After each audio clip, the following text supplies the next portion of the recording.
watching News Channel 3, live at 6. Well, I'm wondering how long this has been going on. I mean, Parchment at one time was a highly industrialized city with all the paper mills. And while we are moving as expeditiously as possible, we have to make sure that everything is done correctly also. Don't drink the water. That's the message tonight for residents in Parchment and Cooper Township after high levels of potentially cancer-causing chemicals were found in the water supply. Now, this is what we know so far. Test results on Thursday showed PFAS levels up to 20 times what the EPA considers safe. The contamination affects at least 3,000 people. Officials are now passing out bottled water while crews actively work to eliminate the contaminated water. We were the first to break the news of the PFAS discovery last night on WWMT.com, and our team coverage continues tonight. This includes scammers who are already trying to exploit Michigan's latest water crisis. But we want to start our team coverage with News Channel 3's Rachel Glazer. Yeah, she's live tonight at Parchment High School, where, Rachel, there is a rush to stock up on bottled water. Yeah, that's right, Kate, Walter. If you want to cook, make coffee, or just have a drink, bottled water is the only safe way to go. And you can see people pulling in now to pick up cases. Just today, 5,000 cases of bottled water went out to people who have toxins coming out of their tap water at their homes and businesses. And until the source of that contamination is found, people out here don't know how long they've been drinking a chemical that's linked to several illnesses. Waves of worry wash over a community, wondering how long the people of Parchment and Cooper Township have been drinking toxic water. It's a little scary. You don't know what to expect. What's it doing to your body and your kids?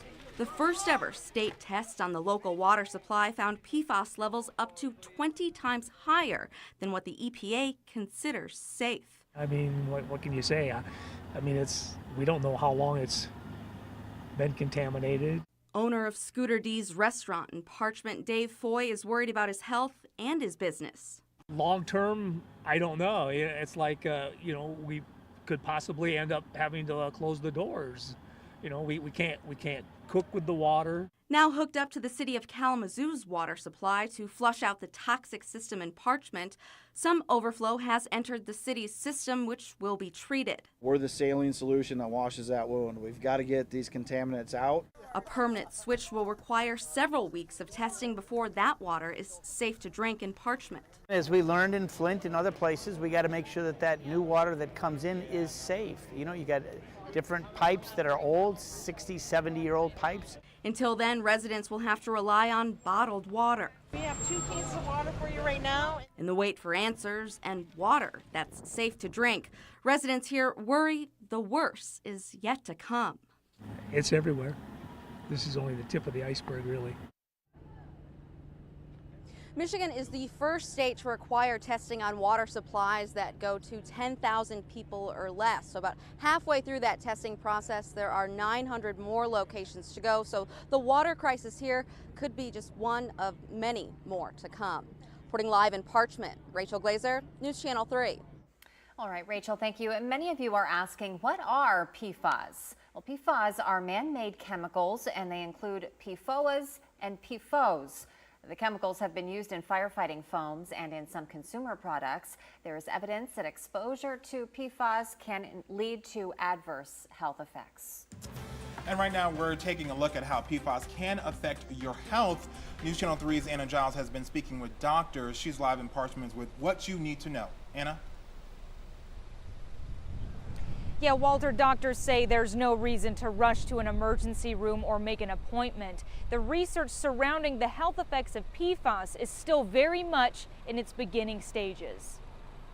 Local and state health officials say they don't know how long high levels of PFAS have been in the Parchment water system. This is the first time the system has been tested under a statewide effort to test nearly 2,000 small water systems. Uncertainty often goes along with potential health hazards in our community, and that can be really unnerving. State health officials say research on the side effects of PFAS is still developing, and there's no reason to panic. No one at this point is saying anyone absolutely would be harmed by this. It's just that we need to think about that, investigate that, collect data and work together going forward for an extended period of time. According to the Environmental Protection Agency, long-term exposure to PFAS in humans can cause high cholesterol levels. More limited findings include effects on the immune system, cancer, and thyroid hormone disruption.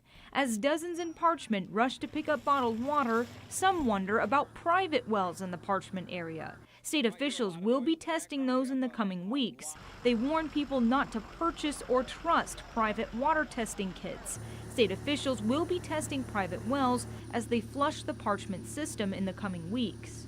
Don't go out and look for filters.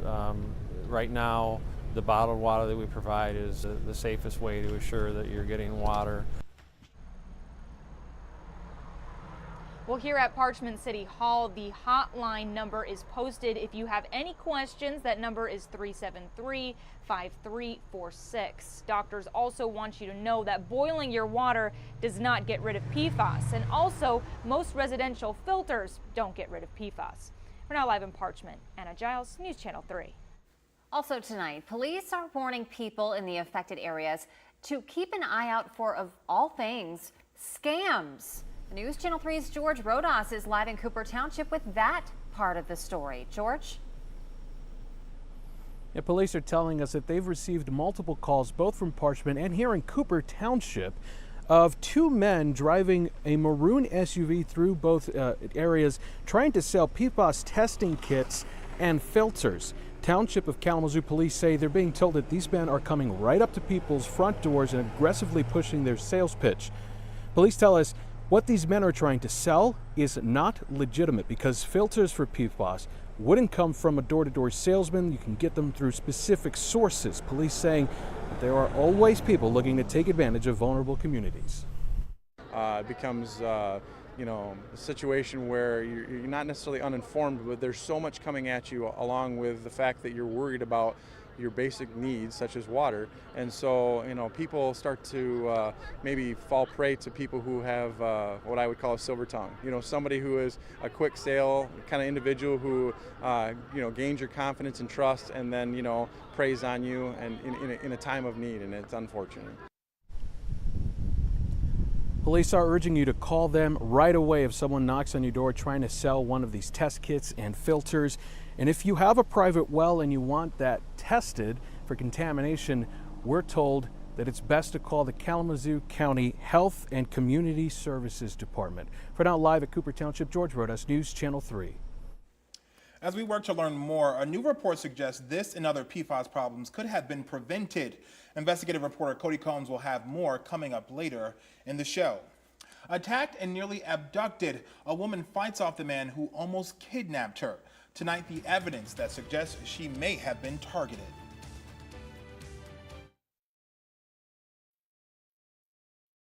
Investigators are calling a Branch County woman brave for fighting off a man who tried to kidnap her. Michigan State Police say the attack happened just after 2 a.m. on the woman's driveway in Kinderhook Township. The State Police tell News Channel 3's Frankie Thompson they believe the woman was targeted. She is live in the newsroom with more. Frankie? Kate Walter, in the fight for her life, this Branch County woman was able to get away from the masked attacker. Michigan State Police say the woman doesn't believe she knows the man. Investigators say he had some information about her. What happened on this driveway in Kinderhook Township raises a lot of questions for Michigan State Police. I've been a state trooper for over 29 years, and when I got down there and found out what the situation was, I was like, this is very strange. Trooper Michael Think says he was called to this home on Pulley Drive after a woman was attacked and nearly abducted.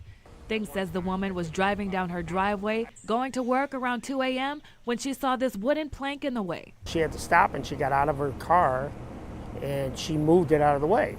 She went to get back into her car and then she was attacked from behind and she was assaulted with a weapon. Think says the attacker was lying in wait, blending in with this wooded area, wearing winter camouflage gear from head to toe. Think says investigators believe the woman was a target. The person that did this had to know information about the victim. This wasn't her usual time for going to work. On this driveway, Think says the man was punching the woman in the face and hitting the back of her head. She was able to get out of the attacker's grip, got in her car, blaring the horn. The man ran off.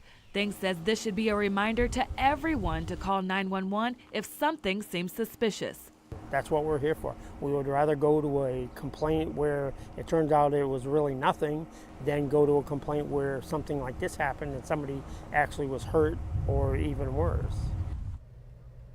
Investigators say K-9 units were able to track down several pieces of evidence, including other weapons. They tell me there are a few people of interest, but no arrests just yet. Anyone who may know something is asked to call State Police Marshall Post or Branch County Central Dispatch Center. Live in the newsroom, Frankie Thompson, News Channel 3. All right, thank you, Frankie. It is 6:12. We're looking live over South Haven. You can see plenty of sunshine. Also, that flag stretched out, the branches waving back and forth, a bit breezy. I have your lakeshore forecast for this weekend that's coming up in just minutes.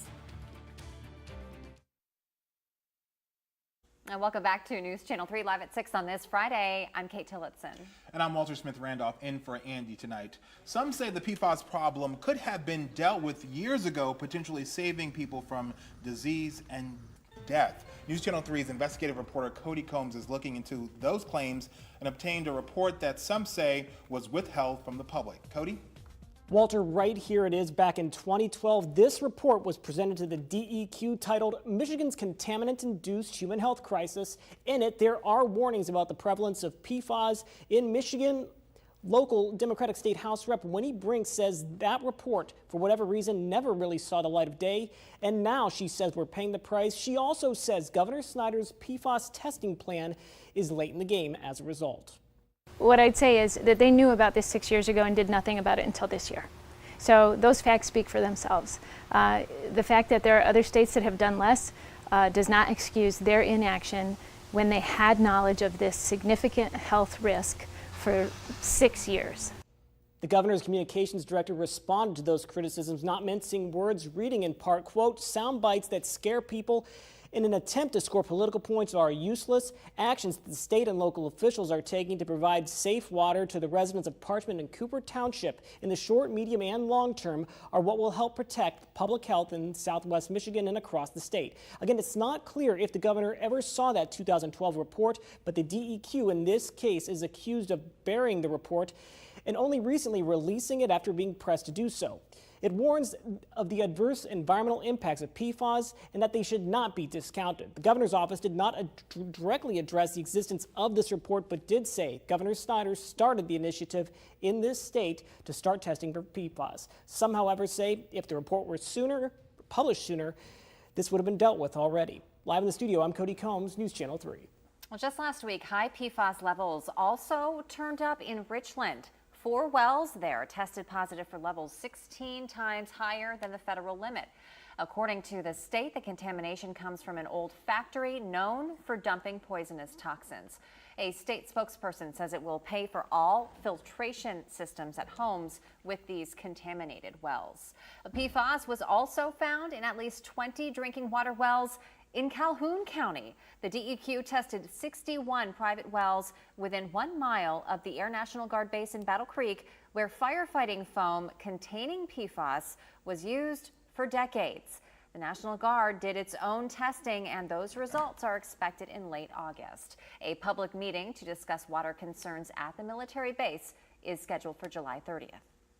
And we want to remind you that bottled water distribution is going on right now at Parchment High School. 2 cases per vehicle are being handed out until 8 o'clock tonight. Water is also being delivered to those who can't get to the high school.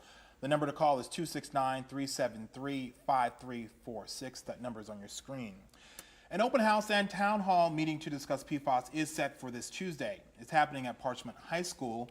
The open house will start at 5 p.m. with the town hall beginning at 6. Residents will get the opportunity to ask questions about the PFAS contamination in the city water. We will stream the entire event on WWMT.com. You can be sure to count on News Channel 3 as we continue to follow every angle of this developing story. Important resources plus our coverage so far can be found at WWMT.com. All right, thank you. We are looking live over South Haven right now with our all-web infused camera. What you'll notice is this yellow flag flying. That means that conditions are a bit rough, but not necessarily life-threatening, and that's certainly not keeping these folks from taking a dip. Neither are those temperatures, which feel more like early September than they do July. Yeah, we have temperatures in the 70s right now, and I think that they're going to stay in the 70s all weekend long. We're looking specifically at tomorrow afternoon. I'm forecasting temperatures right along the lake shore in the lower to middle 70s, waves 0 to 2 feet. It won't be nearly as breezy tomorrow, and it's also going to be partly sunny. Can't totally rule out a stray shower, but I think that happens inland away from the beaches.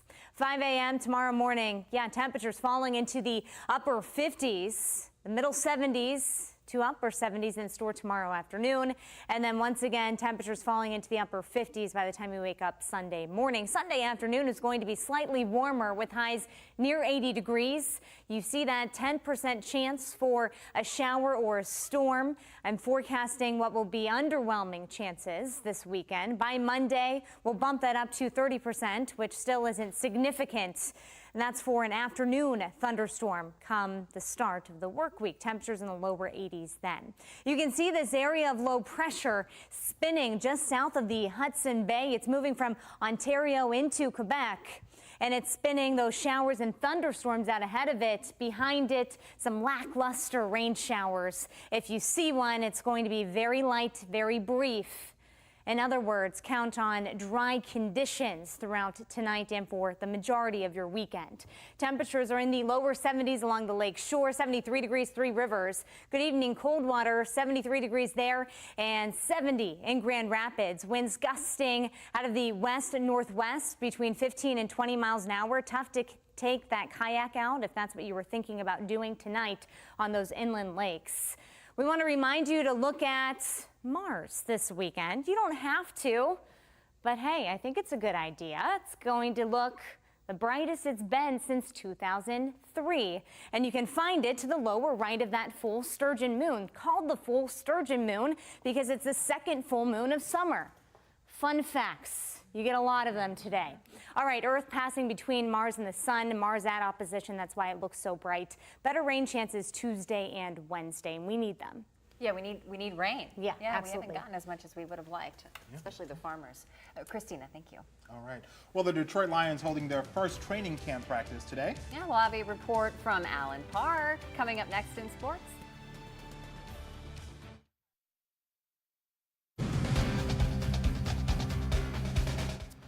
Lions head coach Matt Patricia throwing his team right into the deep end today. Patricia holding a 2.5-hour practice, which is reportedly longer than any single practice of the Jim Caldwell era. We're talking training camp or regular season. Mike McCann was in Allen Park this morning and has more on the Lions training camp opener. Andy, when you think NFL training camp, one of the first things that comes to mind is excessive heat. Not the case this morning here in Allen Park as the Lions started their first official practice of this 2018 camp. For Matthew Stafford, it marks camp number 10. Hard to believe, already 10 seasons. We got our first look at the rookies, guys like Frank Ragnow and Kerryon Johnson. But for Coach Matt Patricia, it's about being back out here. You got to love football and you got to love training camp. Like I said, training camp there's nothing to it besides just pure football. You know, there's no scheme, there's no opponent, there's no timeline for, a Sunday game coming. It's just a standpoint we're going to go. We're going to set a bunch of parameters that we can just play football. It feels good, just get out there and, see everybody going around, flying around, after our long break. It feels good, yeah. Just the camaraderie that you build throughout this time with your teammates, the brotherhood, the kind of, it's obviously tough no matter where you go, and but at the same time it's fun. And so it's fun to be back with the boys and grinding. And we got lucky, I guess, weather-wise today, but it'll be a little bit hotter, I'm sure, coming soon, and we'll be sweating a little more, so it'll be good. Now, one point of discussion with Patricia and his staff is the way that they condition the players, something that in the middle of summer at a training camp would be brought up often, and it was today on practice day number 1. We'll have much more on that coming up later tonight. From Allen Park at Lions Training Camp, Mike McCann, News Channel 3. Kalamazoo Growlers pounding out 14 hits in their 13-10 win last night over Green Bay. Kalamazoo On the road tonight in Madison, the Battle Creek Bombers, who split a doubleheader last night in Kenosha, back home tonight against Green Bay. We'll have highlights. We'll have more from Lions camp. Tigers home against the Indians. All right. Thanks, Andy. And I think tonight is also a great night to get out and just sort of enjoy the evening, the pleasant air and the moonlight. The full moon is out after 9 o'clock. Just small rain chances this weekend, better chances next week. Beautiful day and beautiful night. All right, local, state, and federal health officials are working around the clock after PFAS are found in Parchment and Cooper Township's water supply. The city of Parchment is flushing that system with the city of Kalamazoo's water. In the meantime, bottled water can be picked up at Parchment High School until 8 o'clock tonight. Residents can also get water by calling the hotline on your screen. A town hall meeting on this matter is set for Tuesday. You can find more information plus our coverage up to this point at WWMT.com. We'll have much more on that story coming up on News Channel 3 live at 10 on the CW7 and at 11.